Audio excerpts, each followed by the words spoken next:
everyone, welcome back.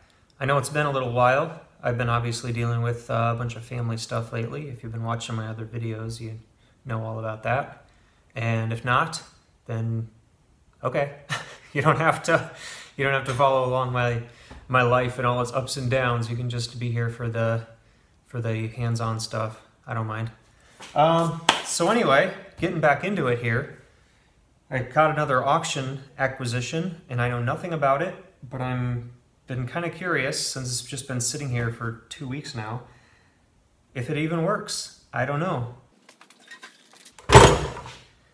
This is a Makita model 2414 14-inch cutoff saw. I bid 26 bucks and won it. I have no idea if it works, but for 26 bucks, it's probably worth a try. So I'm going to turn you around, zoom you in, and we'll see what, if anything, it does. Safety glasses.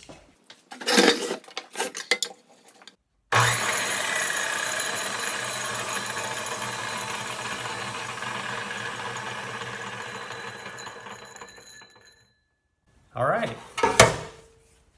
So now I know I paid $26 for a working chop saw. Let's take it apart a little more. Okay, first I just want to check the brushes. And they're pretty short.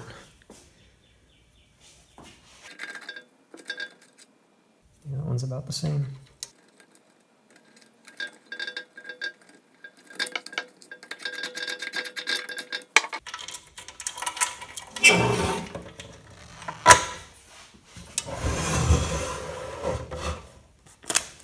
Auction sticker. Yeah, this is all pretty crusty. I think I'm going to take that apart a little bit and clean it up.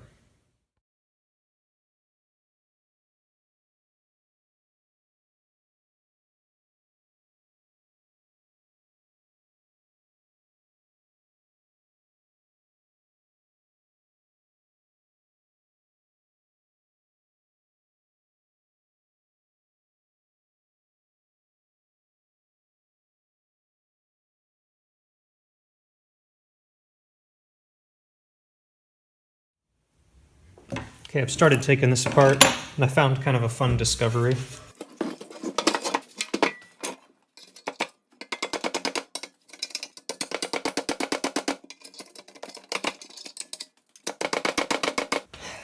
Yeah, this is a very solid piece of, I suppose, a lot of molten metal sparks building up underneath this machine.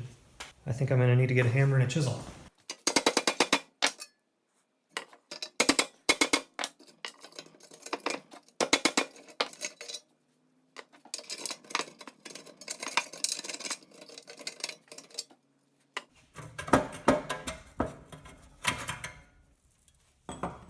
And there's the big piece. I guess this is similar in theory to when you metallize a shaft or something to build it back up after it's been worn. Obviously this isn't the same, but it seems like it must be about the same theory. You got a bunch of molten metal piling up. Well, here we are. It's been a couple of days since I filmed the last few sections. I decided at the time, okay, this is not going to be a very interesting video, taking apart a saw, cleaning it up, putting it back together. Nobody wants to watch that. So I decided, rather than just scrap what I'd done, I'm going to go a little bit crazy on this thing. So as you can see, I've got it basically completely apart. And there's the guard. So I was going through my spray paint, and I think I'm going to pick out some weird colors and just go totally crazy with it. Similar like I did to my 12-inch quarter cable chop saw, which is right here. So I'm going to get crazy with this too.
So if you watch my videos normally, you'll probably remember almost exactly a month ago me saying, "Welcome back to another beautiful Iowa spring day where it's in the low 30s. Well, here we are.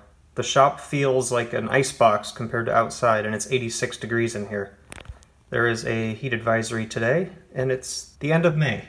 So, for a couple days I didn't come out here just because it was too bloody hot. So here's the saw case, getting a nice polish on it. There's another part I just started doing sanding and buffing on. Here's some of the hardware. Here's some of the parts I've already painted. Here's some more parts being painted. Here's the base in primer, about to get painted.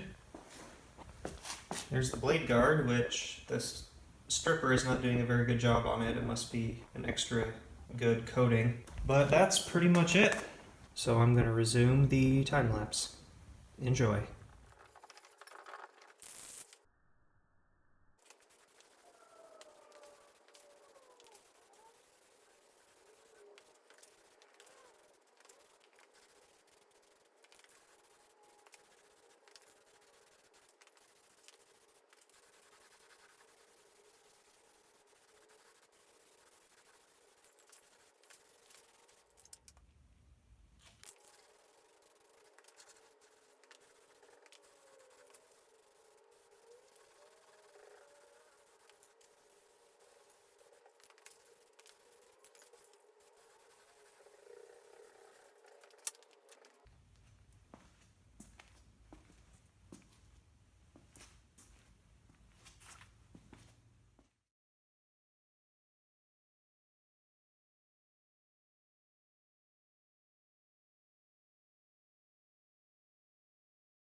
Well, I tried.